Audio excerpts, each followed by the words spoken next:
The band is back together. Let's do it live on a Tuesday edition. Merely Beau, great Z, gimme.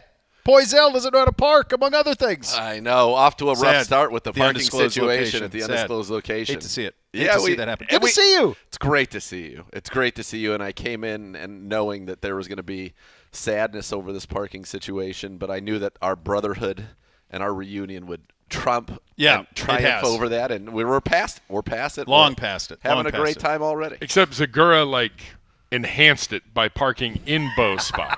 Well, he was in my spot. He was not, and you could have parked in there. Natural, I said, if you just pull in. You were going for it. It's fine. Yeah. You knew what you were going. You got what you wanted.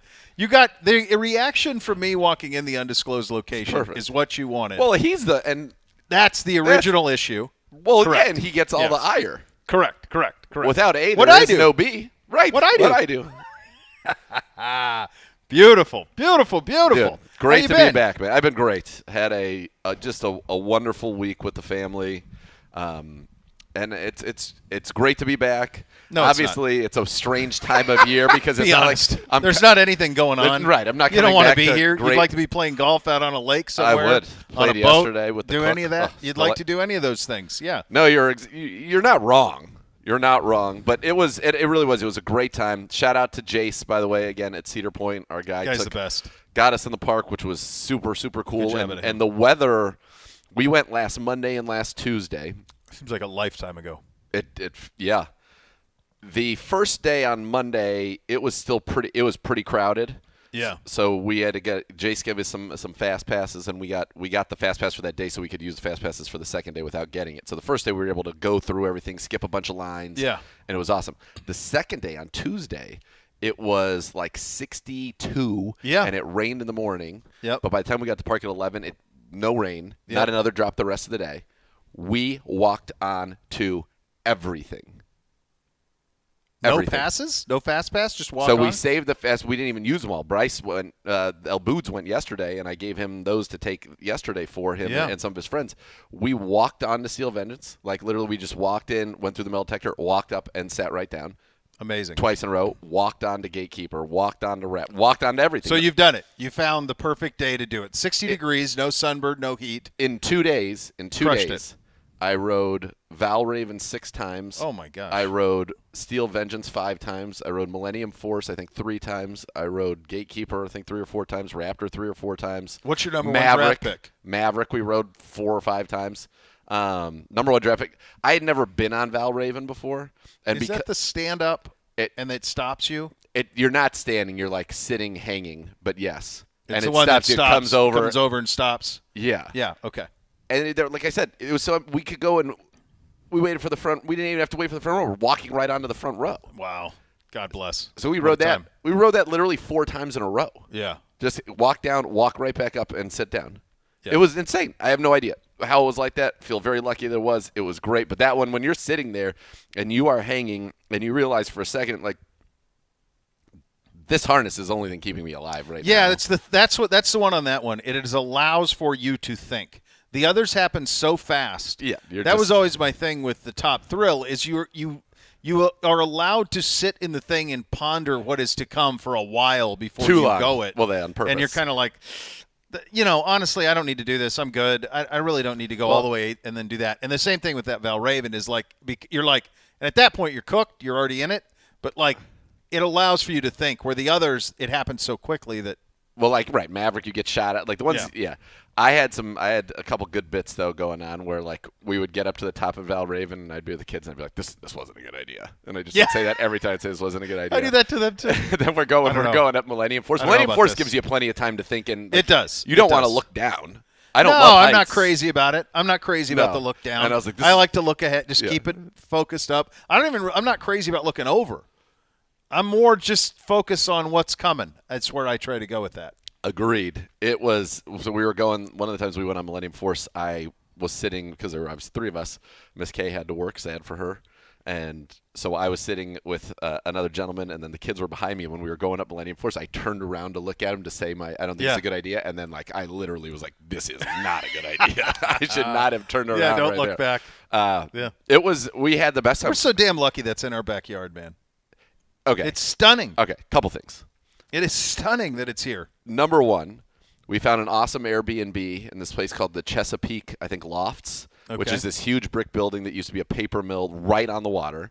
Fantastic. Guy who got it for us, named Nathan. I would recommend it if you go see Nathan's place on there. If you're going out there, big Browns fan, which was How about that? Which was cool. So it was like Yeah. go Browns when we got in there and all this fun yeah. stuff. And so that place was awesome.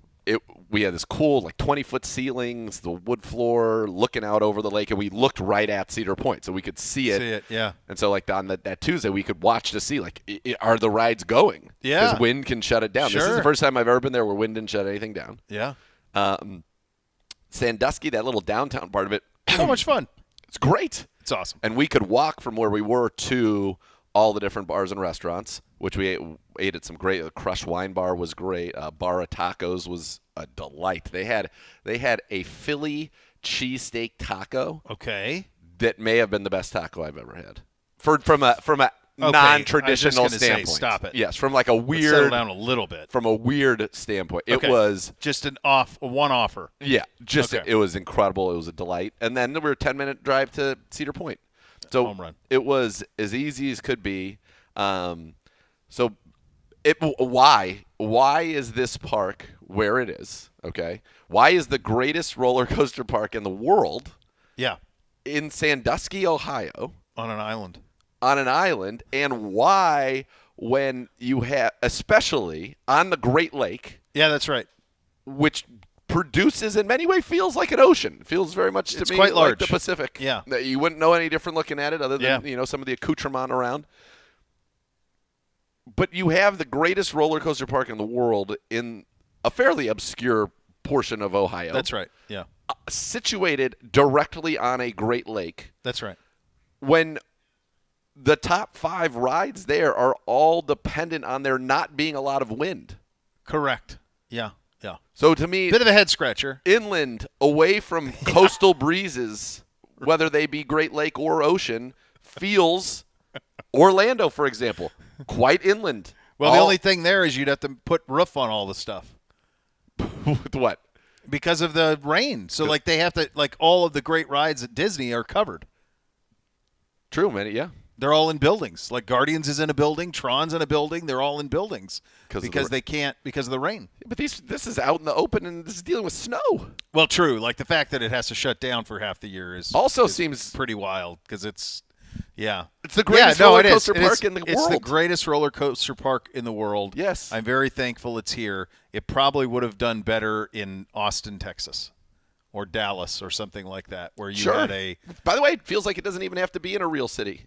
Oh no! I think you can just put it anywhere. You just need to be near an airport, of which it's not. Could be in that town in Texas that Tin Cup was from. Whatever There you that, put it right there. Yeah, It would- you got to be inland enough to where you're not in a hurricane situation. Yeah, it is pretty stupefying when you think about, and plus, the weather off the lake is dicey, so there's a lot that they lose there. And yet, it's still, if you are a fan of their stock, and I am, it does quite well. It's amazing because, to your point, think of all the revenue that is not generated. Yeah. Portions of the year. Oh, they're basically done November 1 because they go through Halloween. Yeah. And they open middle of May. Yeah. So you are doors closed a lot. But Yeah. It's a stunning. Anytime you go there, you're just like, see, it's funny you say that about the rides being closed. Last year when I went with NBC, when he and I went, because the littles they're not there yet, and that was the first time Gatekeeper had ever been open. I'd never ridden on that until it's awesome. So cool. Awesome one. Yeah, it was really one of my favorites. I don't know if it's just because I hadn't ridden it before, but I loved it. I thought that was Such awesome, an awesome experience. ride. Yeah, it really is. You're flying. You're flying. Yeah. No, they crush it. They absolutely crush it. It doesn't have the thematics. That's what he said. So this is the only thing that they're lacking is that immersion. That, and then also for a younger clientele, like they used to have Snoopy Land and all that. Like it would be nice if they had a tie-in with some sort of entity, Something that the little dudes could be pumped about. pumped about, because there's nothing really for them. No, there is right. It isn't there. It's not immersive. It is more just like you're going to come get thrill rides. And it turns out, as I am in my mid-40s, I love these rides more than I've ever loved them before. Yeah. And I have like not apparently because it happened and my kids told me about it and I can obviously hear myself doing it, but I just like laugh hysterically the entire ride. Like I'm just constantly giggling and laughing. Yeah, it's so fun. Yeah, my kids don't like. NBC doesn't like when I do that. He says that I make that happens with me too. I don't know. It feels like I'm having the time of my life. What do you want out of me? What do you want? I'm on a coaster, man. Having my best time ever. So that's great. It was great, and then we went up to the cottage, which was built. I found out I think in the early 1800s and still standing. So it is the oldest one that stays on this lake, and it is. You could be in the kitchen and you could be on a 30-degree wow. It's wild, but eventually, obviously, all things will come. It'll evolve. But I think it's very cool that it's still the original cottage that like their great grandparents all went to and stuff like that. So went up there, and as awesome as Cedar Point was, and as awesome as 6 Valraven rides in 2 days were, which to me were awesome, the kids loved tubing more than anything in the world. Tubing's undefeated, man. It's I so still much too. fun. It's so much fun. The key to that experience is that the driver has a balance. Miss K's driving. Of course, she's an angel. She's elite. So she has a balance between thrill ride but not kill you. There are some people who will drive a tube and they're trying to inflict harm, and that ruins tubing for everybody. That should not be the objective. It should be a fun ride that eventually you fall off, but when you fall off, you don't separate your shoulder. Correct. And she is masterful at that. She does not – no slacking. No slack. The slacking is where you can pop a shoulder. Yes. Because if you're trying to hold on like that – and it's a dangerous situation. And she gets you like close so you still get a little bit of that pull, but it's never dangerous. Yeah. Oh, whipping – I really felt like my tubing was all time. Like I felt like for me, I feel like at 44 peak tubing, and they threw down the gauntlets. But they're like, "There's no way you're going to be tubing when you're 60." I was like, "I'm absolutely. Why would you not going to be tubing when I'm 60? Who wants to live if you can't?" Exactly. So the only time she was able to get me off, and she was whipping me. I mean, good. And sometimes when you're going that fast on the wire, like. Yeah, this doesn't feel so great. But then she was creating some waves, so she got me on one where I went on like one of those TikTok videos where I went up and then I hit I landed back on the tube, and then the second wave launched me up. See, there. I'm all for those type. I'm not as big fun. a fan on the skipping across the lake because there's so much speed in your whipping. Yeah. But if I hit a big one and I let go and I fly in the air, it's fun.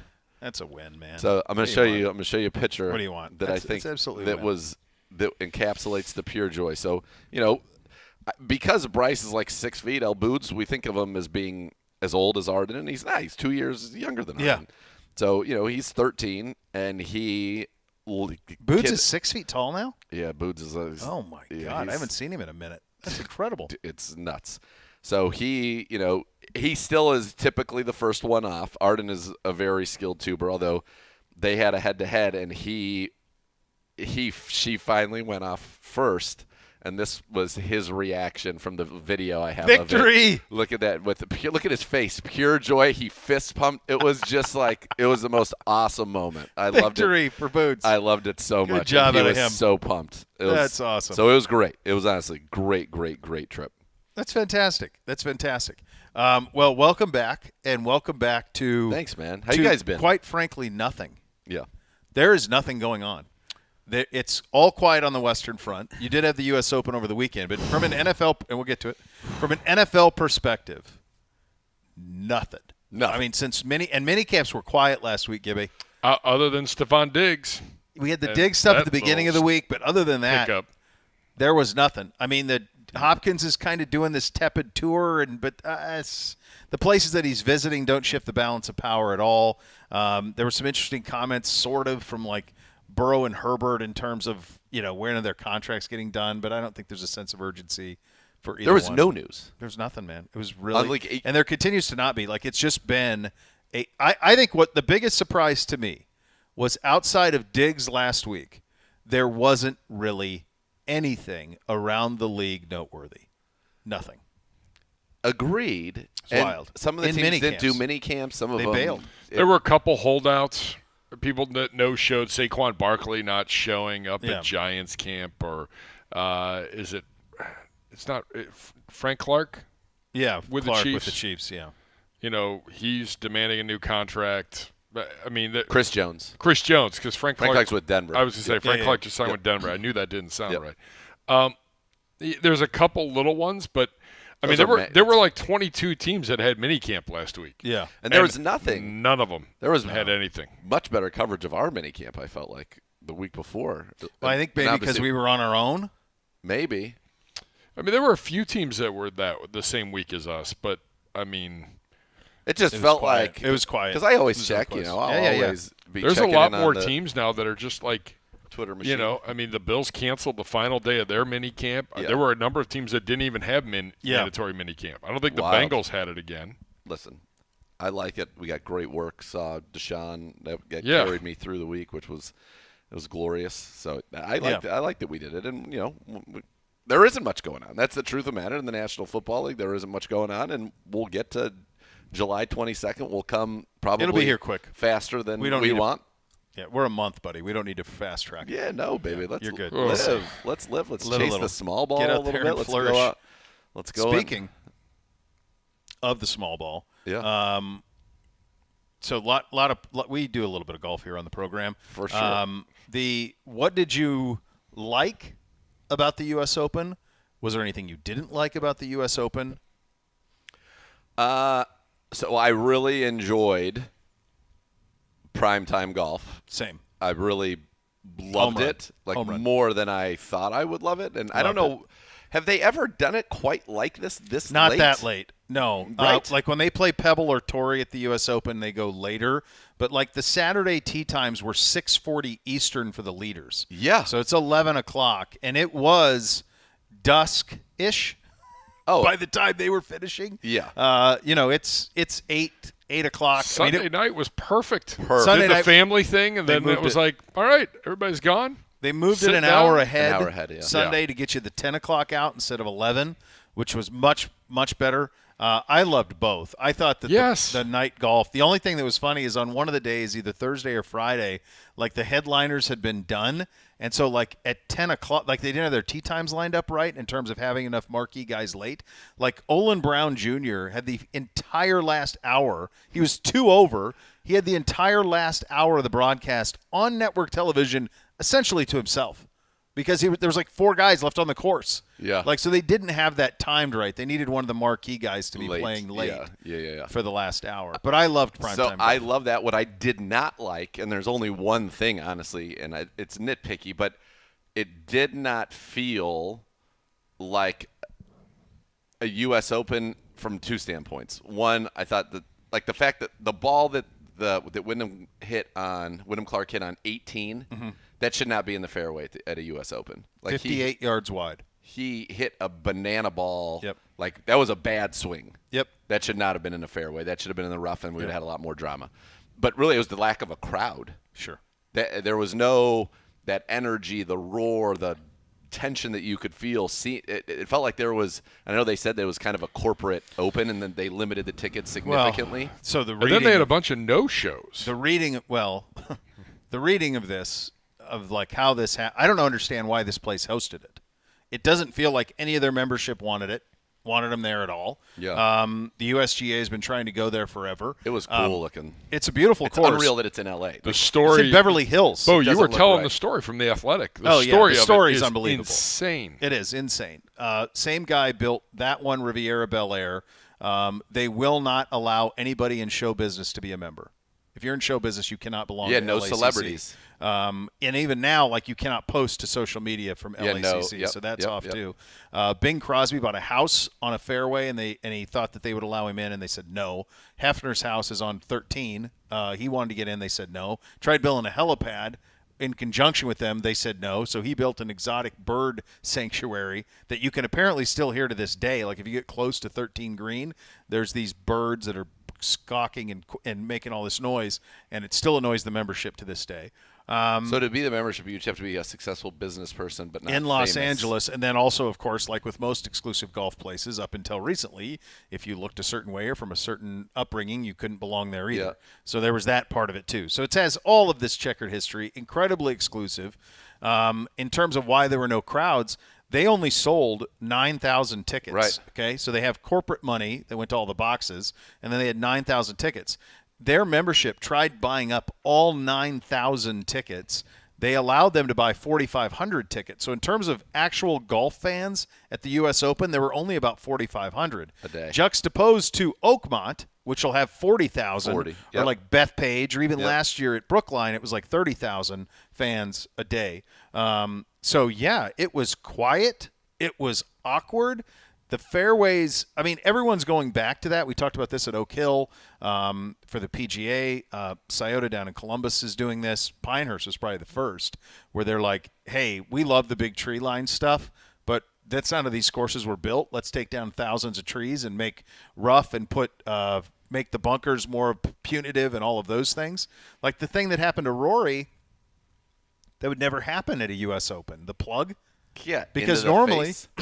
that's sand all the way up to the lip. Yeah. But now they have that like that, so it went straight in, and he had to pull it He out. got a pretty favorable an incredible, ruling. yeah. So that's why that had that feel, and I agree with you. Like, if we're gonna play at a place that's been renovated and restored to look the way it was supposed to look 120 years or 100 years ago when it was built, well, then you got to tighten up those fairways, brother. Because you can't have a 58-yard wide fairway on the 18th of the United States Open. Not the U.S. Open. Sure, you can at the Open at Sure, St. Andrews. and you in can club have it, play, but- enjoy yourself. Yeah, but not agreed. It needed to be that drive that he hit. It was a scared swing for a guy who was money. I mean, he absolutely deserved to win. I'm just saying that wasn't a U.S. Open fairway. Agreed. U.S. Open is much – and look, the course really stiffened up. I mean, you had people at 8 after day 1, and it finished at what? He won at 10. 10? 10 He won at it. 10. Yeah. He had 262s on day one. Yeah, that was like, which 8 is the under. record. Right.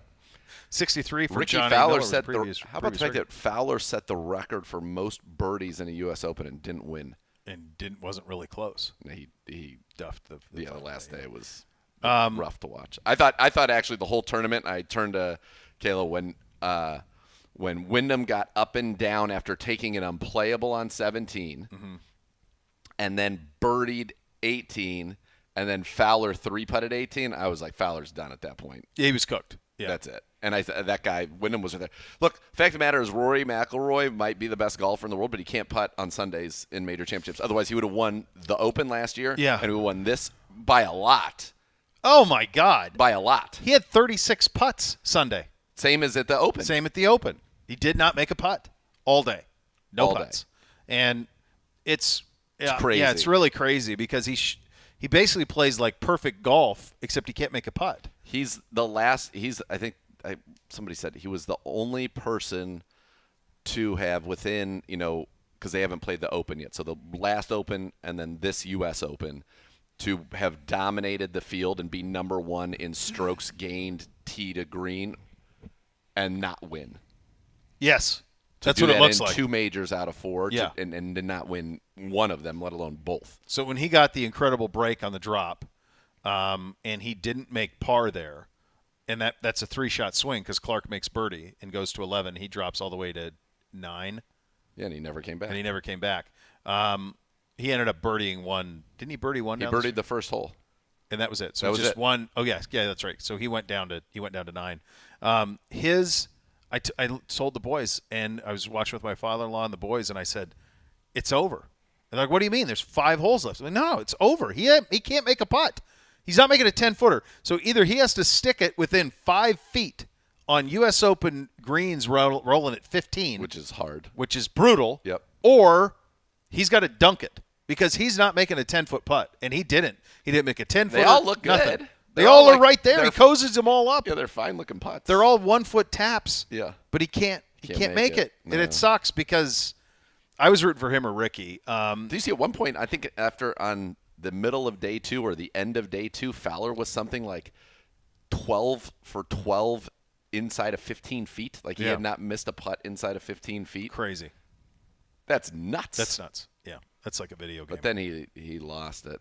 Yeah. That Wyndham guy's got a nice swing, and he hit some money shots. I mean, He is. I was talking about it last night actually at dinner, and I said, people get critical of guys like us when we talk about this, and they said, well, why aren't you talking about Wyndham Clark? And you do talk about. He's great and all of that, but Yeah. Wyndham Clark is a 2 to 5 minute conversation because it's very likely that that's the last major he'll ever win. I think it's more likely than not. I mean, what is he? Probably more like that. Yeah, 300 in the world. I was going to say before this, his best finish in any of the 4 big championship matches was like 75th. Yeah, he's not. No. It's a one-off. In the majors, He won his first tournament this year, I think, at the age of 29. Yeah. And then now he's won this. Yeah, but more likely than not, he's done. Yes. The other people winning allow for a very different conversation. Totally. If Ricky wins, Ricky was the most popular golfer on tour with young people after the Tiger Woods stuff happened. Yes. He was number 1 Yep. to the point, and I've told this story before, where at the Memorial one year, remember Ricky had those flat brim Puma hats with the cat on the side of him that he wore?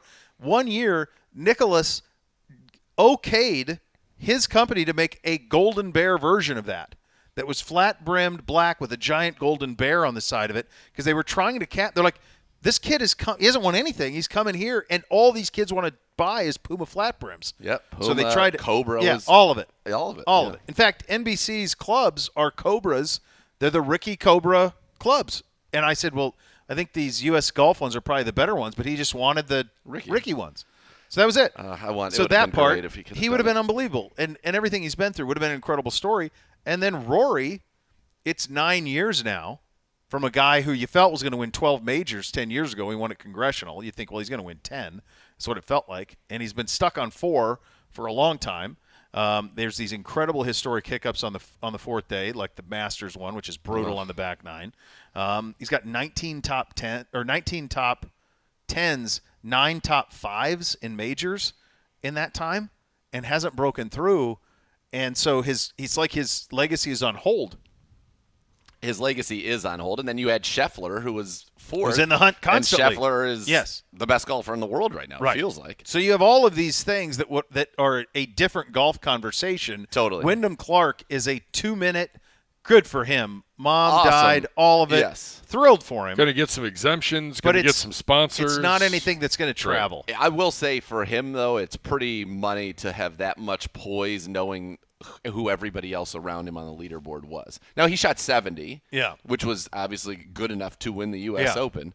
And I thought his lag putt from 60 feet on the last hole, like anybody who's ever played golf or played a competitive golf, and when you know, okay, I just have to 2-putt. Yeah. It's not necessarily the easiest thing to do. No, to stick it to 2 feet. Where you don't even have to think about it. Right. Like his next one, like he doesn't even need to think about it. It's funny you mentioned that about Rory. There was a stat they showed. Most second place finishes in golf majors. The number 1 is actually Jack Nicklaus with 19. So I saw that, and then I think Phil Mickelson is getting close to it. I think he's got 15 of them, which blew my mind. Well, he had about 8, it felt like, in a row at the U.S. Open. Maybe it's 12. Second. Maybe he has 12, and maybe, I don't know if he had another one since. This is from 20. It's hard to get one from 2023. This is from 2021, so maybe he's had. Yeah. I don't remember if he's had more or less since then, but he had 12. Nicholas was 1 at 19, and Arnold Palmer had 10. I was like, that's amazing. And I bet a lot of those ones from Arnie and Jack were probably to each other. Oh, yeah. One of the things that anytime, like when it was thought that it was viable that Tiger could catch Jack, one of the things that the Jack supporters would say is Jack finished second 19 times. Yep. He won 18. He finished second 19 it's unreal. times. Yeah. And Tiger didn't have that. Tiger either won or he was off the pack, off the pace a little bit. So that was kind of – he didn't have all of those runner-ups that he did. But, yeah, I think that the other thing that's happening is it's happened. Like, so many of those courses are going to that look. So there's a lot of them that are going that way. And there's a couple on the east side that are doing that. Yeah, Country took They're down going all their back to trees. that. Beachmont's taking a billion trees out. Walden's taking a bunch of trees out. And it's like turf health and all of that. But Yeah. then there's also this going back to this old look. But nobody wants to actually have the rough that makes it penal. So to me, it drives me nuts. There were a few holes at Walden, for example, that were really challenging, and you really had to shape your tee shot one way or the other. You had trouble if you didn't hit an accurate tee shot. And then they just take all those trees out and you can hit it anywhere. Yeah, if you do it, you got to grow the rough up. And the problem with that Nobody is wants that that. nobody wants it, and it takes longer because people are looking for their ball in the rough over and over again. Yeah. So it's Your drummer doesn't want that. No. No. So It was. I liked the look of it. It was cool to see a skyline. It was cool to see a different course. Going was. back to the conversation the three of us have so often. Totally. It was awesome I'd never to see a seen different it. course. No one had seen No it. one. And Yeah. had seen the place. It didn't look like it would be in L.A. It looked like it could be in Montana or in South Carolina with some of the fescue and the. Yeah.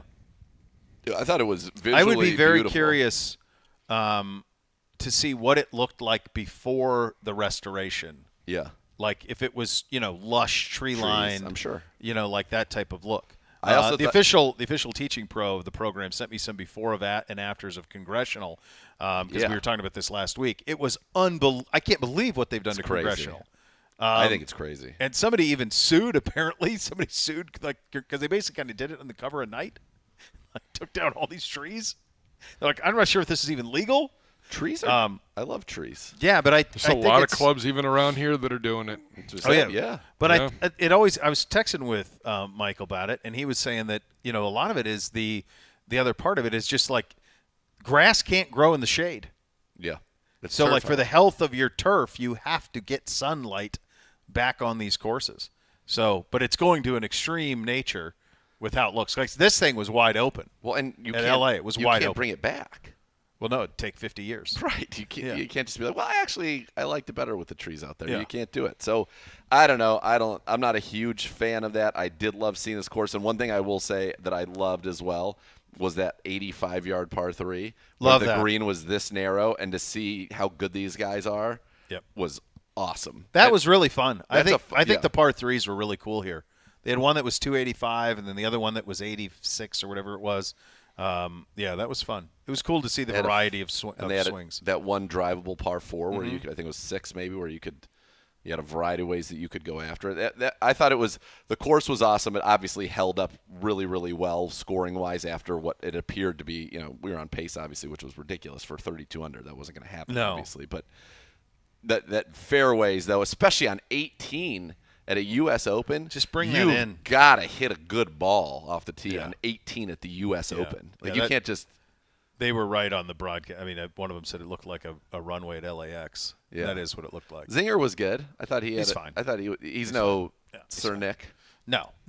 He's no fine. Johnny he's Miller. No Faraday. He's got 2 majors now because they bought this one back from Fox, and then they have the British, which they got from ESPN. So they've got 2. NBC's got 2 majors. Not enough excitement for me. And he's always he's fine. Yeah. He's fine. He's serviceable. Yeah. I'm sure that they would. I'm sure they're looking to find somebody else. Why couldn't you just take like Faldo and have him just do majors? Agreed. Like have him do like if what? Hey, can you leave the ranch for a week? Well, but I mean 7 days. Just have him do the U.S. Open and the British Open. Sure. Like he doesn't need to do the full tour like CBS needed him to do. Yeah. Just have him come in and do the British Open and the U.S. Open. I used to love when it was Ken Venturi. Oh, he was unbelievable. He was great. Kenny Venturi. Johnny Miller was good too. He's crotchety, but he's good. Well, he was too hard on the players. Yeah, but I like that. Same. It's good. It's not for them. No, it's for all of us. Yeah. It was Kenny Venturi. He was a San Francisco legend. Yeah, was he? Yeah. Yeah. So was Johnny. Wasn't Johnny grew up like playing Olympic? Or is that where his 63 was? I think that's where his 63 was. I think he's a California kid. No, he's Utah, isn't he? When you've been there, it is the fact that he shot 63 on courses and nuts. No, he was born in San Francisco. You had that right. There you go. Yeah. For people who have been there, I think a real privilege would just be to walk around it and not play it. Not get to hit a shot. Not a single. Shot. No. Not one. No. Just one. Par 3. Who gets hurt? Nobody. Nope. Who's out here? Who's watching? Literally nobody. Nobody. The only people I saw for 18 holes were Jack Bieber and Zago. Hold my bag. Person. Yeah. And understand the privilege of that. Yeah, that I'm walking. You're walking and the hallowed working. grounds. Yeah, it was good. It's good to have you back, my friend. Those are the hot Great topics of the day, presented by Vivid Seats, official fan experience partner of your Cleveland Browns. Our buddy Pete Prisco getting rolling with his top 100 players. Can't wait to see where Ezekiel Elliott is. We'll see where Ezekiel Elliott is. We're off and running on a Tuesday edition. Cleveland Browns Daily, 850 ESPN Cleveland.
Back by popular demand from your favorite four-legged companion. Year 2, Barking Backers, presented by Milkbone, the fan for the fan. But see, I'm used to the old read. Yeah, They dropped me a new read in the middle of June. Yep. I did that that was every day, several times a day for Yes, a it year. was. Now we got a new read here. Yeah. Yes. The Fan Club for Dogs. View membership options and join today at Barking Backers. Well, the other thing is Barking Backers, and the second time is spelled barkingbackets.com with a T as opposed to a. Totally copied and pasted. It happens. Yeah. So I got Burgundy Well, there that's a little not bit. that's not your fault. Papa Burgundy. I was last night. I was going back and forth between Papa Burgundy and Old School. Those two Wow. were both on at the same time. So what a win that is to stack those two back On to a back. Monday. Yeah, Huh. yeah. There's not a whole lot from a sports world happening right now. So I was popping in and out on that. And they don't make those movies those R-rated comedies. They stopped making those. I think with like Neighbors. No, it's Is that like the sad. last one? So then I saw that Jennifer Lawrence has one that's coming out in like 2 weeks. That it's an R-rated comedy, and she's fronting it. So if she's got the comedic chops, and I feel like she does. I like Jennifer Lawrence. Big fan. Yeah. So she's going all in on this. It dropped. I want to say it's like next week. I was looking at the reviews, the positive reviews at this point. So potentially, maybe we need get a little that. bring it back. We need that. Because there was a run that was incredible. It's called No Hard Feelings. Yeah, that's Is that it. There was a peak. That would you say that? Did it begin with Old School? Or did it be? What Might started? have even been like Meet the Fockers. Like that era. That's still through. more tame than like Yeah, once you but got it's to got- Old School. Well, then, yeah. So it was like Old School, Super Bad, Yes, Wedding Wedding Crashers, Crashers, Anchorman, Hangover. like Hangover. Hangover might have been first in that group. which is good. Yeah, might have been that. I mean, that was all that same. Forgetting Sarah Marshall. Yes, those were all that same time, and then it went all the way. Like Neighbors is pretty funny. Neighbors is went great. all the way through that, and And then gone. off the grid. Why would that be? Why would that go away as a genre? I don't be honest with you. I don't know if there's any good ideas in movies right now. It's all retread stuff, and that's why people went nuts for Maverick because it had everything. It was nostalgia. It was new. It was everything. all of those things. You know. Well, you had from the R-rated comedy standpoint, you had the original wave, which was like, Porky's and Oh, Caddyshack. Yeah, for Animal sure. House, Animal House. Can't exactly run those back. No. Well, Yeah. Revenge of the Nerds. You can't. Revenge of You the can't Nerds. remake No, those. that one's you're cooked. Revenge of the Nerds is a great movie. It is, but It that's is. that could only be made in 1984. You can't Yes. make that movie now. Correct. By the way, I was watching an old Chappelle show. Like, there's no way he would be able to get any of that on the air. I don't know. I It's think sad. like I his feel like- comedy bits, his stand-up stuff on Netflix is about as edgy as can be. But that's on Netflix. Oh yeah. You're not doing it on Comedy, Comedy Central. Central. No. He's a Yeah, comedic true genius. Yeah. Did you do Raw last night? Went to Raw last night. How'd we do? It was a great show. It started off, though, it was tough for us. So the two people that we're friends with, obviously, The Miz and then Yeah. Chelsea Green, who's married to Broski, Yeah. Matt Cardona, the indie god and AIW champion. They were the first two matches, and they both lost. So we're like, our friends are over, too. We're like, what's the deal? But Miz lost at home. yeah, he's on a little bit of a losing streak, Yeah. unfortunately. I don't like it. I don't like it. Heat him up. Yeah. Let's. That's what I say. Heat him up, Hunter. Ignite it a little Heat bit. him up a little bit. Yeah, give him us a little juice. Give him a little juice. I mean, coming home, he can't lose at home. We can't have that. The WWE has a rule, and I don't know if it's because of something Vince McMahon thinks it's funny, but nothing good happens to anybody in their hometown. Ask ever. Bret Hart, or in their home country. Yeah. Or ask Jim Ross when he, Right. unbeknownst to him, had to join the Kiss My Butt Club, as they call it. I mean, they used to have people kiss McMahon's bare buttocks. Speaking of things they couldn't do anymore. Yeah. And he had to Yeah. join that, unbeknownst to him, in Oklahoma, in his hometown. Yeah. So yeah, there's a long tradition of not having things go the way you want in your hometown, unfortunately. And so yeah, the Miz lost, which was sad, but it was great to see him. We had a great time at the show. Bernie was at the show, so Yeah. Bernie, he was there right in front of us. And then there was a really cool moment at the end. So the main event was the tag team champions Kevin Owens and Sami Zayn joined with Cody Rhodes to take on this faction called Judgment Day, which has Rey Mysterio son in it, Dominic Okay. Mysterio, Rhea Ripley, the women's champion, Finn Balor, and Damian Priest. And Dominic Mysterio, by the way, has the most heat, which means like people hate him, and that I have experienced live in a long, long time. And it's not like go away heat. It is people love hating him. He is so hateable, Dominic Mysterio. And crazy how wrestling works. Dominic Mysterio was first introduced on WWF television at the time. Well, let's be honest. I mean, I didn't even know who this cat was, and I just Googled it. I mean, he's pretty hateable. Oh, he is. I mean, he's got a real punchable face. Yes, and he's he's able to. So he leans right into it. Yeah, and he's basically with the women's champion is kind of like she's the boss in the relationship, and he's this like slimy, smarmy guy, and he was Rey Mysterio's kid. That wins. So that was good. But so that was the main event. And then after the main event, there was a very, very cool moment where Kevin Owens, who was on the independents for years, 15 years before he actually made it to the WWE. And towards the end of that 15-year run, and I would urge anybody who's a wrestling fan and a local wrestling fan certainly to seek this out. But last night, John Thorne, who runs AIW, okay, he was there in the front row with some of the talent. Josh Bishop, who I've told you about, I'm a big Bishop guy. Maserati Wes Barkley and Derek Dillinger, they were all in the front row. And at the end of the show, didn't have to do this. This was dark for the house.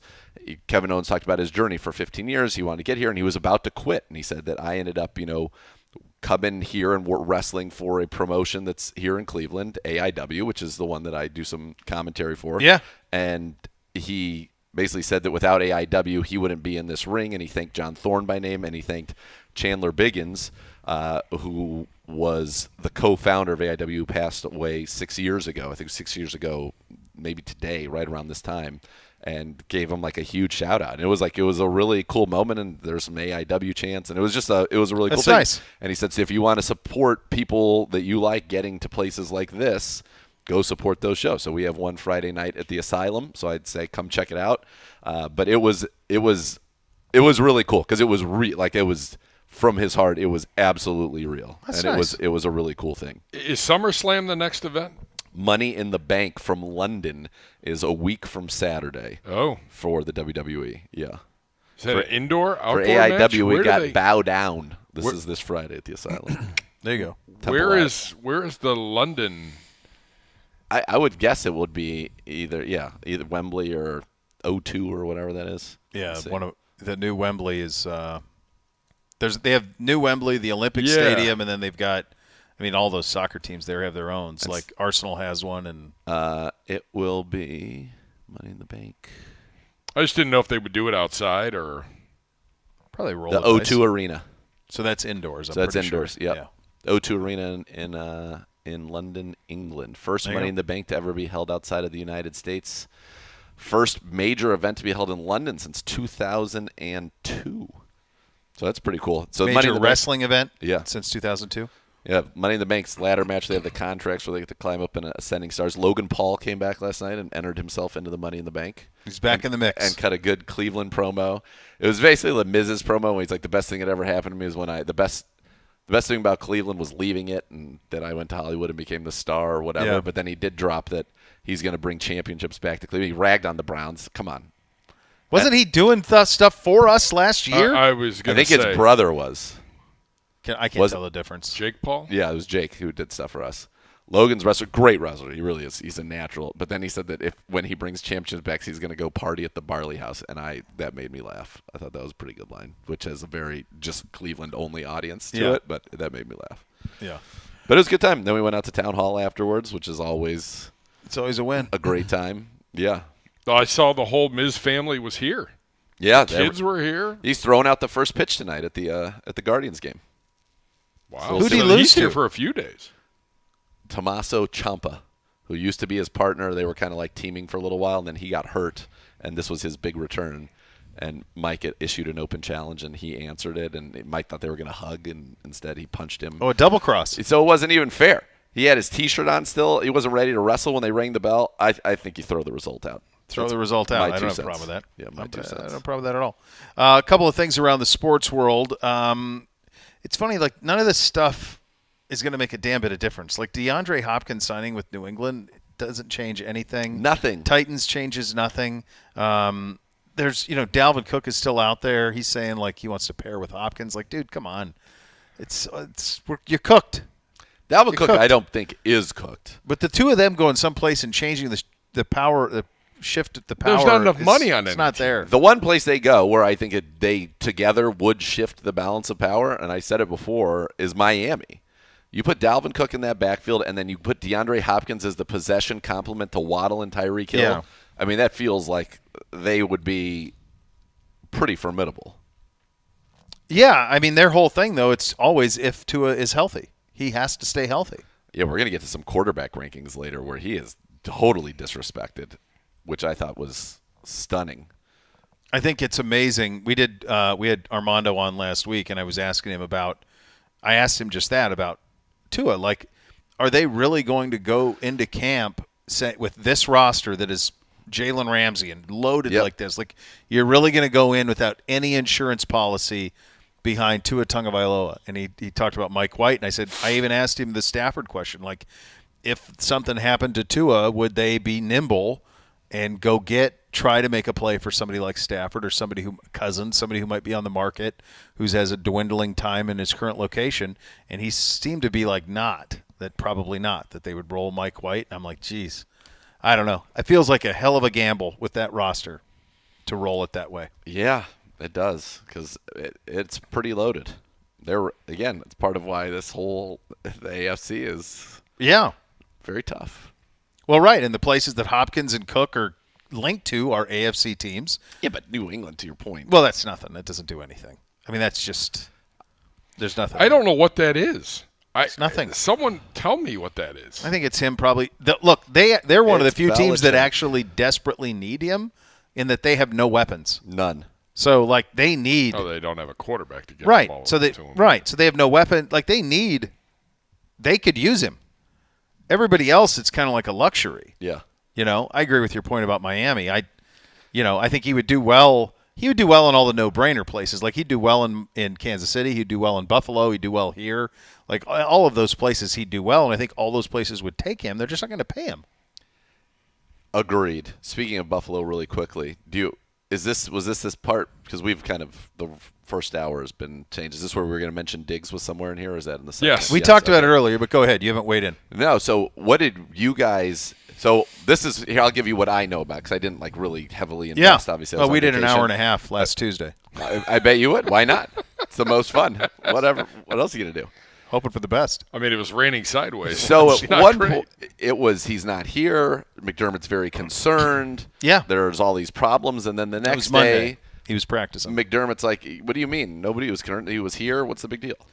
So how does You read it right. Yeah, like it went something from doesn't add up? So, no, everything you said is true. It made no sense. Monday's behavior made no sense, and especially juxtaposed with what McDermott said, where he said, like, he was. I think the quote was, "I was concerned." Very concerned. Very concerned. Yeah. So, like, when you take that level, it's like, is he mentally okay? Is he mentally well?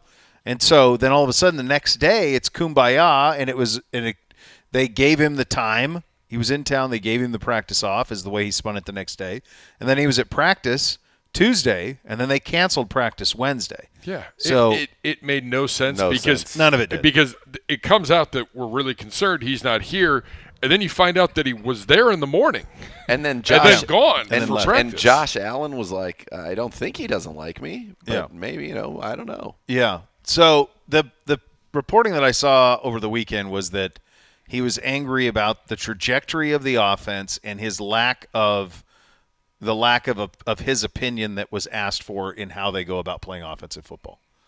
Well, you saw how mad he was when we played them in Detroit. I mean, he was furious. Well, the other thing I didn't realize is, like, his first 10 games last year versus his last 6. Yeah, he fell off a cliff. Off a cliff. So I guess that's what led to all of it. But it was a strange. Yeah. And Gibby and I talked about this last week, and we agreed. Like, I feel like they missed it. I feel like they had a window.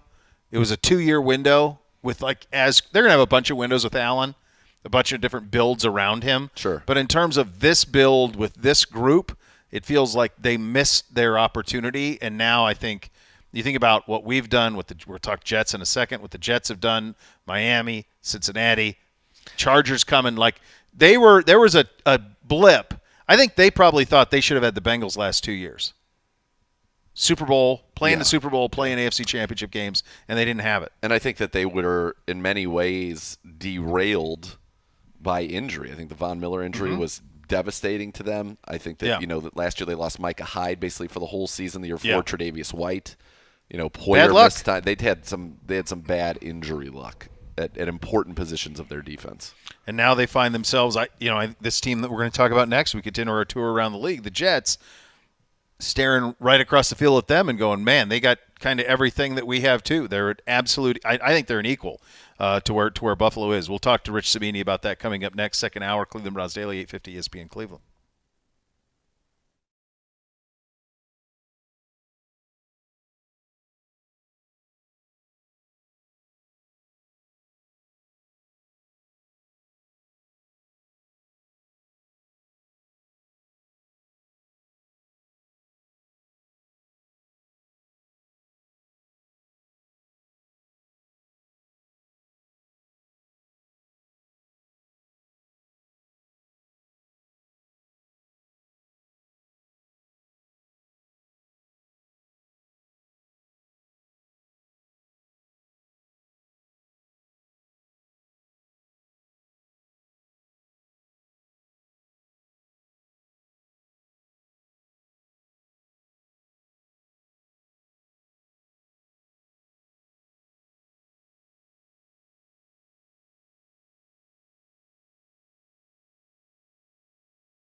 For a team of injury lawyers dedicated to every client every day, call 1-800-ELK-OHIO. Elk & Elk's proud partner of your Cleveland Browns. Our off-season tour continues with a visit to New York and the New York Football Jets, who are very, very different now with Aaron Rodgers in the fold. Rich Cimini joining us, our good buddy, ESPN NFL Nation Jets reporter on the Twisted Tea Hotline, brought to you by Twisted Tea Hard Iced Tea, official sponsor of your Cleveland Browns. Keep it twisted, Cleveland. Rich, well, let's start with Aaron Rodgers. He's been like man about town. He's been everywhere he could be over the month that he was in town. What have your interactions been like with Rodgers? Well, yeah, you're right. He's been he's been at postseason games for the Rangers and Knicks. He's been at Taylor Swift and Ed Sheeran concerts. He's been to Broadway a couple of times. He's spoken to the media a few times. He's been, his press conferences he's very engaging with the media, and he always was in Green Bay. perhaps even more so now. I think he's really making a concerted effort to win over this fan base. And he certainly has won over his teammates already. And so a lot of this is public relations, but I think he had a really strong offseason in terms of just getting himself out there and making himself part of the team. Obviously, that's the big story is Aaron Rodgers coming. It turns them into a Super Bowl contender overnight. Nathaniel Hackett reunites there. What's this offense going to look like, in your opinion, going forward? A lot like the 21 Packers. You know, you mentioned Nathaniel Hackett. I think he is the main reason why Aaron Rodgers is here. Aaron has said that publicly. If the Jets don't hire Hackett, then, you know, who knows where Aaron Rodgers is. Maybe he's retired at this point. I certainly don't think he'd be back in Green Bay. So it's a West Coast offense. It's probably – and the Jets are coming from a West Coast offense. They had Mike LaFleur last year as the coordinator. So it's not a huge difference, but I think this is more of a pure West Coast offense. There'll probably be less motion, less pre-snap motion. Rodgers is not a huge fan of motion, whereas last year the Jets did a lot of motion, much like the LaFleur and Shanahan offenses around the NFL.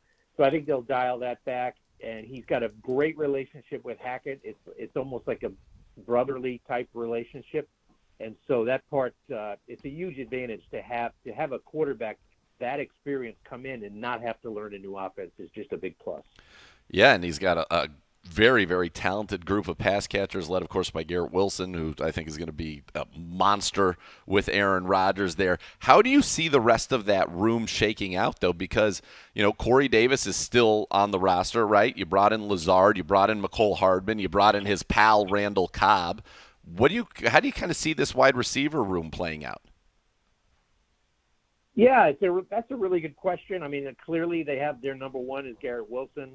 There's no question about that. I think Allen Lazard is probably their number two. I think there's a considerable gap between 1 and 2. Yeah. And then they have a couple of slot guys like Randall Cobb and McCole Hardman can play out of the slot as well. But to me, the key is Corey Davis. I just don't know he's been a starter for them for 2 years. They gave him a pretty significant contract. He's making about $11 million a year, and I think he's a man without a defined role at this moment. I think he's going to have to restructure his contract. You're not going to pay $11 million a year for a number 3 or number 4 receiver. So that one keep an eye on that one. I'm not 100% sure that he's going to be on the final roster. I think I'm probably 90% sure, but they went after Odell Beckham hard. I mean, they thought they had him, and then at the last second, the Ravens just upped their offer, and the Jets missed on him. So the Jets, we know, but I know your follow-up question is probably going to be on DeAndre Hopkins. I do not believe the Jets have an interest in DeAndre Hopkins. In fact, I know they don't. So, but if the right one came along, perhaps they would look at a receiver. Rich, I want to go back to Rodgers for a second because there's a couple of ways of looking. I mean, he's 2 years removed from being the MVP. Last year, a little bit of a down year by his standards, but still sensational compared to what the Jets are used to, obviously. My kind of theory on it is that it could be very similar to what happened with Manning when he got to Denver, where I think that there's a lot still in the tank. You got an up-close look at him, and more importantly, you're talking to players who are catching balls from him. Does it feel to you like there's still a lot left in the Rodgers tank? Yeah, great question. I actually did a story on this last week for ESPN.com. I look back at the famous, future Hall of Fame quarterbacks who changed teams late in their careers, and of course Joe Montana going to Kansas City. You mentioned Manning going to Denver. You had Warren Moon going to Minnesota, and you had Brett Favre going to the Jets. Yeah. And of course the topper, Brady going to the Bucks. Brady won the Super Bowl. The Manning one, there are some similarities. I think all of the guys I just mentioned had something to prove. When a legend is no longer wanted in the team where he became a star, I mean, I think it definitely creates a chip on their shoulder. I think the situation that it's most similar to is Montana going to Kansas City because Joe, transitioned nicely, and he already knew the offense because the offensive coordinator for Kansas City at the time was Paul Hackett, Yep. who was Nathaniel's father, and he had been an assistant with Joe in San Francisco, much like Nathaniel was an assistant in Green Bay with Aaron. So for Joe, he already knew the offense, and there was Peyton Manning was talking about this on the McAfee show about a month ago. He says when you're an 18 or 19-year quarterback, he goes, it is really hard to learn a new offense because you have to unlearn the one you're accustomed to and then learn a new language. So he said with Rodgers, he'll be able to start the season so much faster just because he knows it already. As somebody who may or may not have Breece Hall in a lot of dynasty leagues, how's he doing? Is the expectation that he will be ready to go? And how do you see that backfield? Is he going to be the guy? Yeah, I know a lot of fantasy owners are, be watching closely on Breece Hall. Every indication from Breece and from the Jets is that they expect him to be ready for Week 1. Monday night opener against the Bills on Monday Night Football. I do not expect to see Breece Hall in training camp. I do not expect to see him in preseason games. They're going to continue his rehab program. Robert Saleh mentioned only a couple of weeks ago that Breece was hitting 22 miles an hour on the GPS, Wow. just running off to the side, which is, that's like his pre-injury speed. That's one of the fastest in the league. Now, that's great, and everyone says he's ahead of schedule, but what we don't know is, how fast does he accelerate? Experts say when you come back from an ACL injury, that's the last thing to come back is just your acceleration, which is so important, especially in this style of offense. So that we don't know, and we don't know how he's going to respond to contact. And so I do expect Breece Hall to be ready for Week 1. I don't know if we'll see the Breece Hall we saw last year until maybe later on in the season. I want to talk about a guy we know a little bit about who played his college career here in Ohio, and Garrett Wilson, 83 for 1,100, 4 touchdowns last year. But it just it was so different depending on who the quarterback was, obviously. What can he do with Rodgers? Is it in play for him to elevate? Do they feel like it's in play for him to elevate to the Justin Jefferson, Jamar Chase level? Yeah, I think the Jets are really excited about him. He was the best player. I watched, a few off-season practices, and he was the best player on the team in these practices. He's just so talented. You mentioned the 1,100 yards last year. I think, and he did that with one of the worst quarterbacking situations in the league. Mm-hmm. I think if you look back on rookies who went over 1,000 yards, you could make the argument that maybe his was among the most impressive ever, given who he had throwing to him. So, I mean, you're talking Joe Flacco, Zach Wilson, Mike White. So not exactly a who's who in quarterbacking there. It was not good, but he still managed to rise above that. So, yeah, I think the name that comes up most, for obvious reasons, is Devontae Adams, just because of the Rodgers connection. Mm-hmm. And, Rodgers gets that question. He got that question, a week or so ago. Do you see some Devontae Adams in Garrett Wilson? And he's like, look, Devontae Adams, I'm biased. I still think he's the best receiver in the league. He goes, but Garrett Wilson shows the potential to someday be the best at his position. So those were really, high praise coming from Aaron Rodgers. So he's on the right track. He's just not quite up to the Devontae Adams level just yet. He is incredibly impressive, and so is the guy that I would imagine in a lot of these practices maybe covers him, Sauce Gardner. To have a pair of rookies like that at premium positions play as they did as rookies, and Sauce Gardner obviously was all-pro, that's got to be pretty exciting. And how is Sauce kind of looking here in year 2 where it feels like he could become, that Revis Island-type corner in this league, which is a tough thing to do nowadays? Yeah, a couple of guys from Ohio schools. Maybe the Jets should go to that well more often. That was 2 of their better draft picks. They got Sauce, of course, out of Cincinnati. He was phenomenal. I mean, I covered Revis as a rookie. Sauce was better as a rookie than Revis was as a rookie. Now, Revis elevated his game. By Revis's 3rd or 4th year, he was the best corner that I've ever seen. and Sauce is not quite to that level yet. But for him, the key is maybe getting more takeaways. He only had 2 picks last year. He led the league in passes defense, which is he had 20. So he's getting close. He's getting his hands on some balls. He's just got to make a few more interceptions to really go to the next level. And I think he was the first rookie to make All-Pro at corner since Ronnie Lott in the early 1980s. So it was a really historic year for Sauce. And for him, it'll just be just the hunger. A lot of rookies have incredible success, and then they kind of slack off. Can he maintain that intensity now that he's achieved success?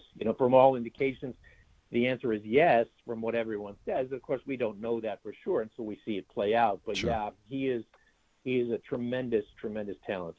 Rich, this is obviously one of the most talented Jets teams in a very, very long time. It's a loaded AFC, obviously, but where do you have them? What is realistic? What's a realistic expectation for this Jets team in year one with Rodgers?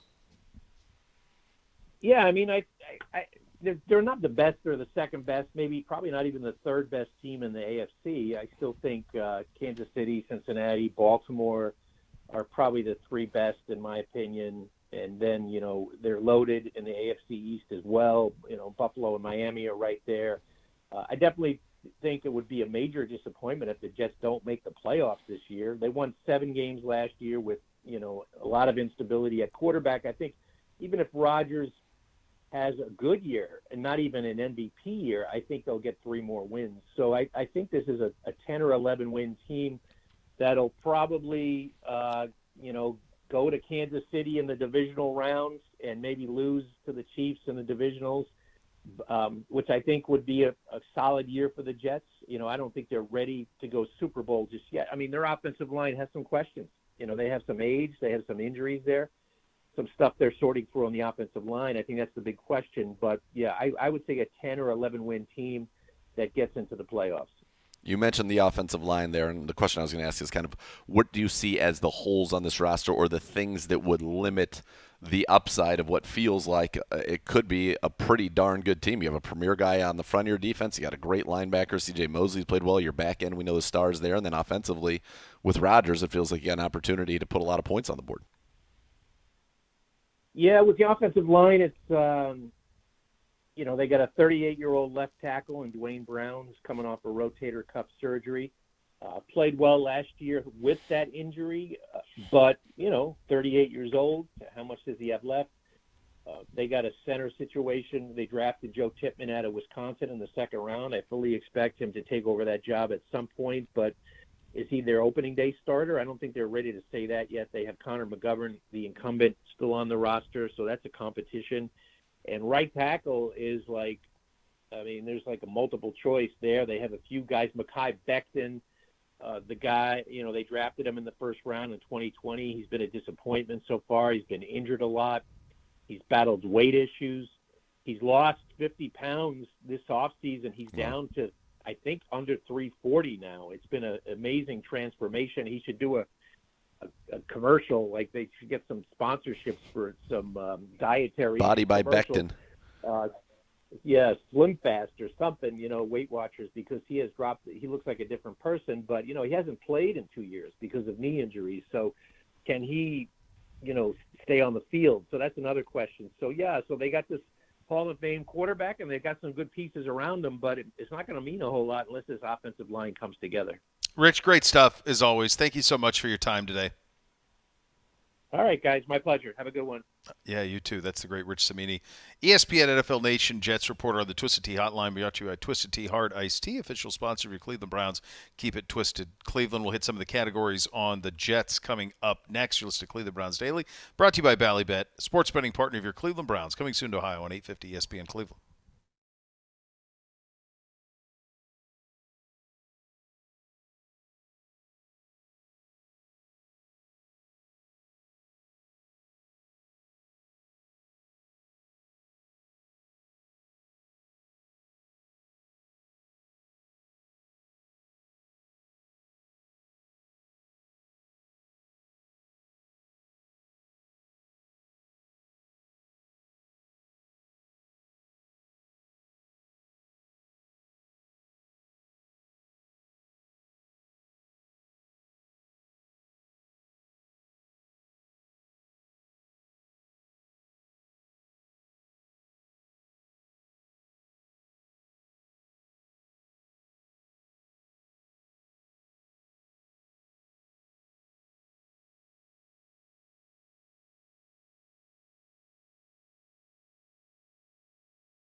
And renew your home for the last time with Renew Home Exteriors. Now introducing new composite clad siding featuring a beautiful deep grained look of real wood.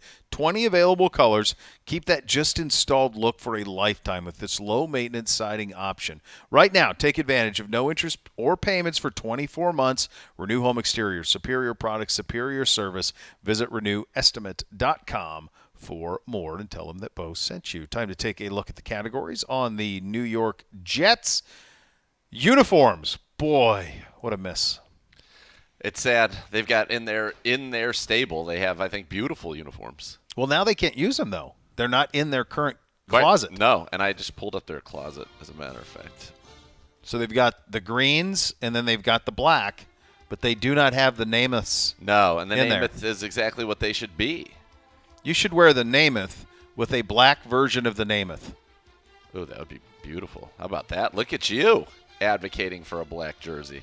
I don't love I'm not big on it, but I do think their colors are green, white, and black. Yep, they are. And so I think that works. Like a black version of the Namath would work. Yeah. I don't love the current uniforms. They look like the Saskatchewan Roughriders.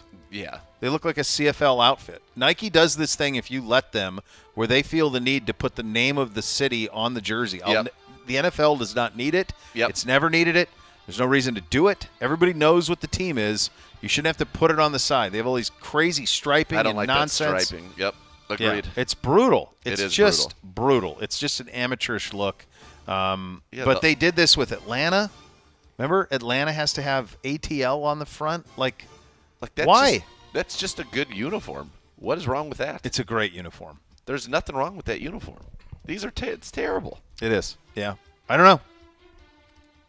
I don't know how you view it as a win. No. To me, you had a win, and they're probably stuck in these now for a while because they're relatively new, aren't they? Yeah. They're 2 or 3 years old? For a few, yeah.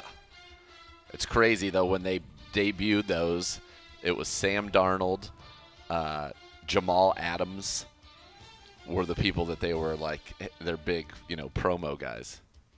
Well, it was the other one was, I remember, like Darren Lee even was like leaking them. Remember that kid? Man. Yeah. Yeah. Buckeye linebacker. It was like a second-round pick. So they unveiled them on in 2019. Okay. So next year will be year 5 with this. So this is the last year they have to do it. Yeah. So they could get off of it. We certainly would hope Yeah. so, right? Yeah. They could get off of it and get back to a little bit more of a. If you want to keep I guess if you feel like you got to wear the green helmet like they had it with like the Ken O'Brien, Mark Gastineau era. I don't like it. I think the white one's better, yeah, but the white one is. But I guess if you feel like you had to, you could keep that, but you got to get back to a more traditional look. Yeah. I don't like any of their uniforms. I think the only one it's kind of like us when we had the ones. Like the only one that kind of is passable was the all white. Kind of, sorta, but it's not good, and it's not. Again, what did we do? We went back to classic, and oh gosh, they're so beautiful. That's all they have to do. Yeah, this isn't hard. Don't overthink it. Stadium. I've not been to the new Meadowlands. MetLife? Yeah. It's fine. It's big. It's fine. Gibby always does it from like the radio booth perspective. No. Actually, the booth is fine. Booth's good? Yeah. It's a football stadium. It just built doesn't a football have stadium. any. Doesn't have any character. No it's just character huge. whatsoever. Yeah. The one highlight was the one year we played there. It might be the Manziel years. I don't. It might even. I might have that wrong, but LL Cool J was sitting in the row right below us. Oh, there you go. It was a December game. Okay. I can't remember. Manziel years, we would have played there at the week 1 when Josh McCown got hurt. Is that when the helicopter? Uh-huh. Yeah. DeMario Davis. Not great. No, it wouldn't have been. I don't remember when we were there. We played there Monday night when Odell had the slam. Yeah. Touchdown. Here's what I remember when this happened, because this opened about the same time as Jerry World, and somebody put up a graphic of Jerry World and Jets, and it said, this is what $1 billion gets you in Dallas, and this is what $1 billion gets you in New York City Metro. Yeah, it's because probably they basically fair. the same price. And Yeah. It's like Totally you different. can do this here or this there. Well, and it's one of those where it's They just- like everything's they so just expensive. Well, and then when the Giants play, you just take the banner down and like Velcro up the Giants banner. Well, That's they just the go other blue, thing. right? Yeah, they just go Yeah. blue. So it's And the can't seats even are have all the gray. character for one team because No. it's Yeah. built for two. Well, I remember at one point years ago there was talk of them doing like a West Side Manhattan stadium for the Jets, like in Manhattan. That'd be pretty cool. That they were trying to get that done, but it's just It's how a you big, get it with the real it's a estate. big, nice stadium. When you're on the field looking up, it looks very impressive. It looks like a giant coliseum. Yeah. Road trip to New York, absolutely. Home run. Oh boy. Home run. So Yeah. much fun. So many Yes. things to do. So many Yes. activities. Where do you even start? You can't. Yeah, I it's mean, just do- there's so many different. Pick a region that you're interested in or a borough Yeah, and go. yeah, it's awesome. Easy to get there. I would stay if you're going for the game, though. I think it is important to note that you would like to stay on the west side. So, in fact, down at the meatpacking where I just was is a great place to stay because it's easy access to the tunnel to get right out there. Yeah. If you're on the east side, that could be adding 30-plus minutes to your commute just to try to get crosstown. Crosstown is very difficult to do Yeah. in Manhattan. So Or just stay in Jersey City. Take the train Jersey back City's at the very end of the day. nice. Yeah, you can stay at that. There's the W right It there. was right Isn't on that the what we water. stayed at? Yeah, it's awesome. Great Awesome views in hotel. Hoboken, Yeah. and that's come alive in the last. I was going to say, yeah, there's no, some Jersey nice little City's- bars and Yeah. restaurants. Yeah, Yeah. absolutely. Yeah, that's a win. There's a lot of wins. A lot of wins. Yes, I love of it. I course. think it's a lot of fun. 100%. Must thing to do on a road trip: eat. Yep. Eat. Too many great restaurants to even name. There's Correct. 1,000 billion of them. billion. You can't go You wrong. cannot. No. Yeah, it's so many great places, so many cool things to do. Player you want from their current roster? Garrett Wilson. Yeah, Garrett Wilson would be mine too. Quinnen Williams, number 2. Sauce Gardner, number 3. Yeah, I mean, they got a lot. They got. I'm with you on Wilson. Like, I think it's sky's the limit. I think he's. I think He's can- gonna be. We're gonna be talking he's- about him after this year, like Yeah. we're talking about Justin Jefferson. I think you hit that with your question, Yeah. like in Jamar Chase. Yep. I think he'll be on that level. All-time favorite Jet. Altoon? Just because I like the name. It's I a don't great know. name. It's a great name. Honestly, I have no I idea. mean, They were pretty nondescript in our youth. yeah. It was like Gastineau, Gastineau and Kenny Klecko. O'Brien, and Klecko, yeah, but it wasn't like they were not glamorous in No. any way. And isn't Klecko going into the Hall of Fame this year? I don't know. Yes. One of the, which is a pretty So I think the Veterans Sup- Committee? yes, shocking one. I'd say my favorite Jet. I mean, Revis Island was awesome, but I really loved Curtis Martin. Curtis, my Martin. favorite Martin. He was so good, and He doesn't get talked about like he He was should always like 1,400 yards, 11 Every touchdowns year. every year. every year. Yeah, he was that every year. He's like third all time in the NFL in rushing, I think. He's way up that list all time. Well, he doesn't get talked And about he with the doesn't. reverence. No, no. He wasn't flashy, I think, right? No, Like, he wasn't in the spotlight. He wasn't. yeah, he didn't play on enough great teams. He played on some great teams. I mean, I think the correct answer for this is Namath, but it's not like I watched him play. Yeah, no But like frame he of was, Chad Pennington was fun. yeah, he's fine. I mean, there was I was on a flight, a seat behind Namath to New Orleans once for the Sugar Bowl when Ohio State played Royalty. played Alabama. Like all those guys got together. It was like Stabler, like all those legendary because they were all Bama guys. It was Stabler and Namath, like all those guys were together. And like Namath has just an aura of cool around him, even as he's old. He still is just so smooth. But no, obviously, point of reference of him as a player. Not always smooth. No, Broadway Joe. not when you've had a few too many. Yeah, a few too many. Yeah, not always. Playoff team, contender, pretender. I think they're a contender for it all. I do. Yeah. I think they mesh quickly. Some people push back on that. I think they're. Their defense is good. That's why Yeah. Salah's there. And now you brought in Aaron Rodgers, and he gets to run his offense with their talent, which feels pretty good. Yep. They got to resist the urge to play Randall Cobb a lot, I think, over some of the other guys. Yeah, like just play the weapons. Yeah. It's a nice little support staff, but let's not go get crazy here. Yeah. Right, exactly. The biggest offseason, well, they got Aaron Rodgers. So that's as big as any offseason acquisition That's in as the big NFL. as it gets. They went from a 7-win team. Remember we had that graphic, like if they just totally average quarterback play, they went like 13 and If they 4. scored 20 points a game, I think it was. Yeah. 20 or 24, something like that. They would have scored. They would have been 13 and 4. So they are absolutely fully loaded. We'll do a little higher or lower coming up next. You listen to Cleveland Browns Daily on 850 ESPN Cleveland.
All right, welcome back into Cleveland Browns Daily. Time for a little higher or lower, presented by Keep It Fun Ohio from the Ohio Lottery, who remind you to know the risks before you gamble. AP is here at the undisclosed location. Yep. Welcome. Good to see you. Good to see you guys too. It's been a productive day right up the stairs here. I at was the gonna Undisclosed. say. Yeah, you're in the welcome to Hostel Gibby.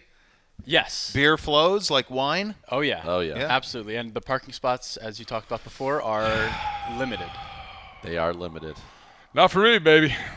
It's I true. gotta say, Beau, the first thing I said when I walked in was, "Am I in Beau's parking spot?" He parked where Zagura is parked. Yeah. And I said, you are parked where Beau parks. Let's have you move into the driveway. Just move over because Beau's going to come in hot about 12:50. Coming in hot. Yeah, I looked at it when I drove in, and I'm like, there's nowhere for me to go. So, like, I didn't know it was your car, and I'm like, whoever's this is, they're not going to be able to get out if I park here. Yep. There's really nowhere for me to go here. And that's okay. that I'll was be it. here. I'll be here. So a that's while what I said. Is like if you're here till 3, then you stay. I said you should have been here all along. But you were the first person I thought of when I Thank pulled in you. here, and I wanted to make sure. Thank you. I don't wanna Inappropriate. park. Thank you. Inappropriate. Yeah. I gotta set clearly the record wasn't straight. and then Zagura screwed it all up. I think he executed his plan perfectly, which was Yeah. there are a few things. He's much like my wife in this regard, that a frustrated me pleases him greatly. Not always. No. No, not- Typically, no, but I like- appreciate your joy. True, but you also appreciate my frustration at times. And so, like, yeah, you're funny. the reaction that you wanted, you got. Oh yeah, You wanted and it. I knew You I got would. it. You knew well, I would get it. Listen, Elicited, I yeah. came here planning today to park in my your normal, normal spot. but That's then right. I couldn't. You couldn't. So, yeah. That was it. We made it work. Everybody wins. It's fine. It's safe. It's safe. I got plenty of room. Life's Of course great. you do. This is your house. I think you've moved in here. There's no doubt. For a yes. couple more weeks. Then there's an eviction notice coming. Frame shows up and goes, Jason, Today's your last day in this building. we have this house monitored 24/7, and we notice that you never leave. It's odd. It's very odd. There's been a smattering of golfers who come in and out on a Wednesday. Noticed a kegger on Saturday night. Is that really the case? Looked like a great time. Where was the invite? Yeah. It's like old school. It's all back. Frank the Tank in it. Yep, exactly. All right, gentlemen, it's Higher or Lower, presented by Keep It Fun Ohio from the Ohio Lottery, who reminds you to know the risks before you gamble. Obviously, with Brown Senior staff writer Anthony Poisal. This week, it is part 1 All right. of breaking down Chris Sims' top 40 QB rankings. What is he doing? We'll do 21 to 40 today, and next week we'll do number 1 through number 20. Jeez. What is he? I love it already. Get it going, Paulus. Hit it. All right, to number 21, right off the get-go, it is Tua. AP. Zagura. Mr. Zagura. I just would like to. I want to comment on this one because I think this is crazy. Just afterwards, Okay. I'm just Oh, making okay. it noted. Oh, No, okay. because I Making it wasn't. known. I wasn't listed in this Yeah, one. no. AP. Tua, number 21 here. I think we're all in agreement here that this needs to be way higher. I think this is probably the biggest outlier or worst rank of a quarterback on this list. 21, and you look at 20, it's Mac Jones at 20. To say that you would have Mac Jones over Tua, who we understand, yes, we talked about last week, Beau, and a lot of other times, the health issues and everything. But you can't knock Tua for those issues on a QB rankings list. And so for him to be at 21 makes 0 sense to me. Way, way, way higher. And I think Yeah, I Take a think look. the only thing They is, should. like, if you're going to put him 21 or wherever he has him, which I obviously Number I just- 21. Okay, whatever. If you're going to have him there, then what you have to say is you have to say that he's here because of injury, because I don't know if he's going to play. Are we okay? Yeah, I'm just telling Noticing- Poisal to move Oh, his all right, mic all right. closer. There's all sorts of these moments. Just I didn't turn know your if what mic. I was saying was There you okay. go. Give it No, a but, like, I think if we're you're gonna- listening, it adjusts. If you're going to have him 21, then you need to say he's here because I don't know if he'll play 10 games. And essentially you're judging his situation more than you are his play. If it's just his play, this is it's absurd. there's no Because it's descriptions not- on this list. Right, Is they're there right. a way to, like... I'm sure he talks about it on the He pod. does. In his probably on podcast, he breaks down every But single guy here's the and thing. his reason. These So aren't, I guess if these you're aren't saying- fantasy rankings. You're not saying, No. oh, well, because I'm only Well, but getting I don't 10 know. games. Like, if he's saying, I know I'm going to get 16, 17 games out of Mac Jones. I'd rather have 17 games out of Mac Jones than 8 games out of Tua. Then that's a hill he can die on. But Yeah. I'm giving him that ammo. I don't know if he's using it or not. If he's just saying how they play, then it's laughable. That's the same. I mean, last year, Tua 65% completions, 25 touchdowns, 8 we'll get picks. to some of these other ones. Led the here. league in touchdown percentage, yards per attempt, air yards per attempt, yards per completion, and quarterback rating. I mean, Mac Jones doesn't have a peak that approaches that. No. And I saw it firsthand when we went down there to Miami last year. He lit us up. Well, I remember you texting me the other way when you were in New England, and you're like, with Mac Jones, you're like, dude, No. not feeling it. No, not feeling it. Don't feel it with Mac Jones. I think he was that day, but that's neither here nor there. Oh, their defense outscored us that day. Next, Higher or lower? number 22 is Jimmy Garoppolo. Number 23 is our next visit on the Chris Sims Top 40 QB rankings, Justin Fields. Mr. Bishop, lead us off, higher, lower, or just right? Well, again, this kind of comes back to Mac Jones. I don't think anybody would take Mac Jones over Fields. But I also think Fields was borderline broken in Chicago, and I'm curious to see what he looks like this year. I mean, it's been the first year with Nagy, it was malfeasance. Mm-hmm. They've never had talent around him. They've added a lot of talent now. Will they put him in a position to succeed? That is the real question here. There's nobody below him that I think you got to move up. It's more about who's ahead of him. I would take Fields over Pickett. He's got Purdy 26, but I don't know what I think. Well, let's say this. I think if you Purdy's tough to rank. If you put Fields in that San Francisco operation, it would be more dangerous than Purdy, is my opinion. I don't know. They didn't lose with the guy.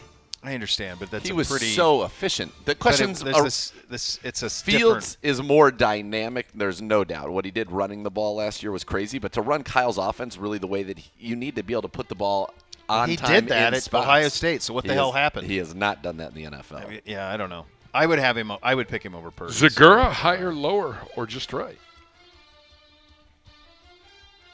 He's got baked 24, which for God's sakes is wild. I mean, look, the Purdy thing, again, it becomes how much is that is Kyle, how much is that their offense, what do you really think about all of these things?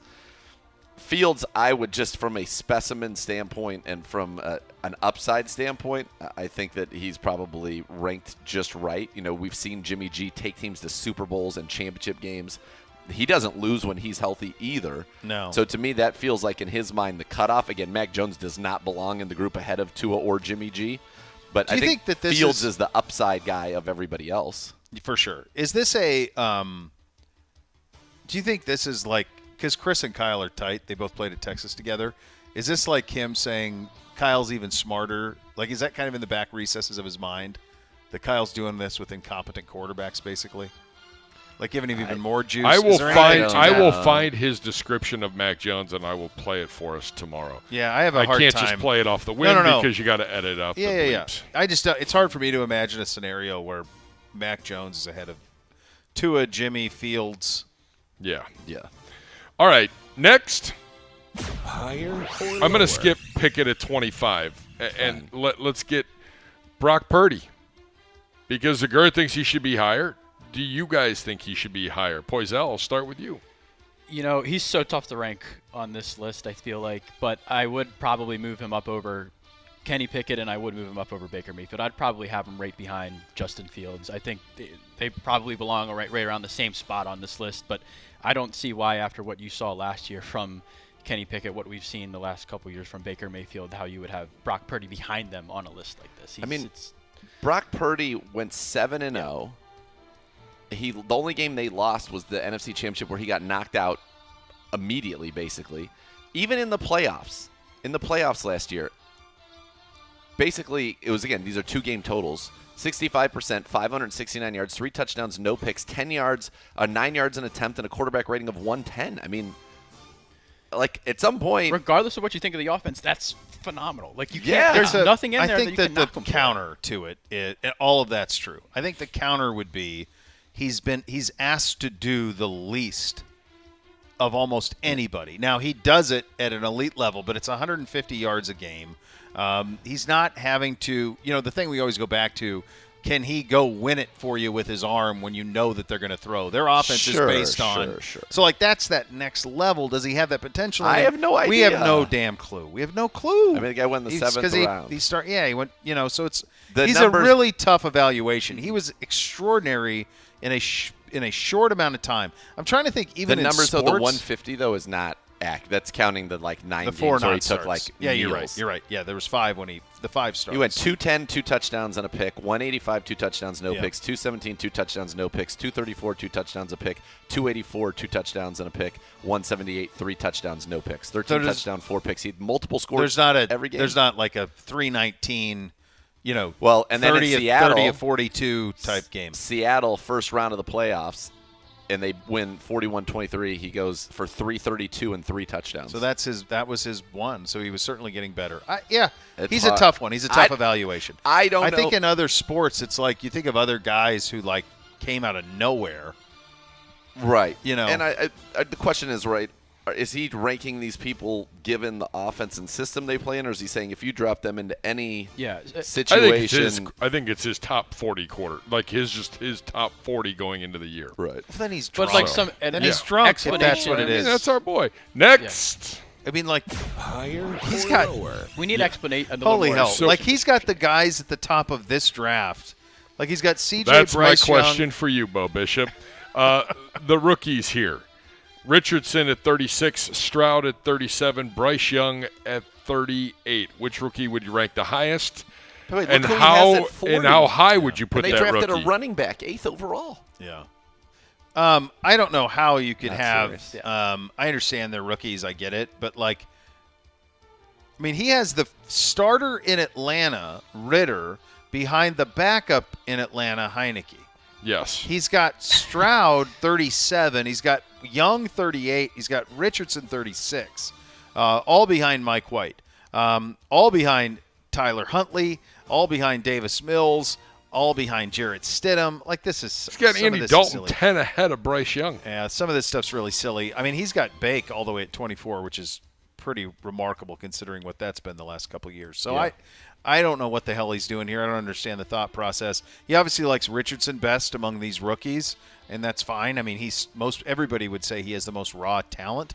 I think Stroud's the most ready to go. Young is probably the most accurate, but there's no track record for that size working long term. I mean, he's 5'11", 180. Poisal, real Short quick. list.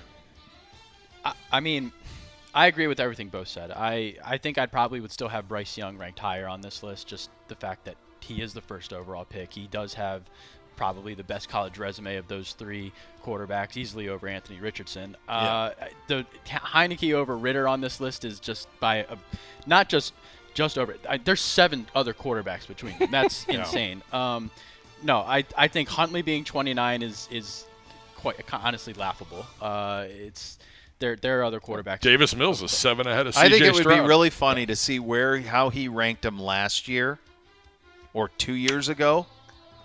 Okay. Get that in your rundown one of these days, Gibby, tomorrow or the next day. Like, I'd be very curious to see like how his rankings held up because it's just nonsensical. I think maybe we should have listened to, if he does have an explanation for this in the podcast, then that's we just need. He's a big guy to see it guy. He's a Missouri guy. Yeah, Show me and state guy. That's What his is- thing. but, My like, guy. But Huntley- even still, Huntley like- threw more picks than touchdowns last year. He was a Pro Bowler. and the year before. I know. He was a It's Pro crazy. Bowler. He started 4 games and only threw for 650 yards with 3 picks. And you'd be like, oh yeah, I don't gotta have that. understand. I'm gonna take that over Bryce Young. Good stuff, AP. I don't get it. So much more to come. You're listening to Cleveland Browns Daily, brought to you by Tons. Ballybet. Sports betting partner, your Cleveland Browns, coming soon to Ohio on 850 ESPN Cleveland.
All right, welcome back into Cleveland Browns Daily. Merely Both, the Great Z. The Next Level is coming up next. We'll be back tomorrow for more fun and frivolity. Yeah, It's a true Friday for you. First It's a Friday true is a Friday. real Friday. Today's not Monday, is it?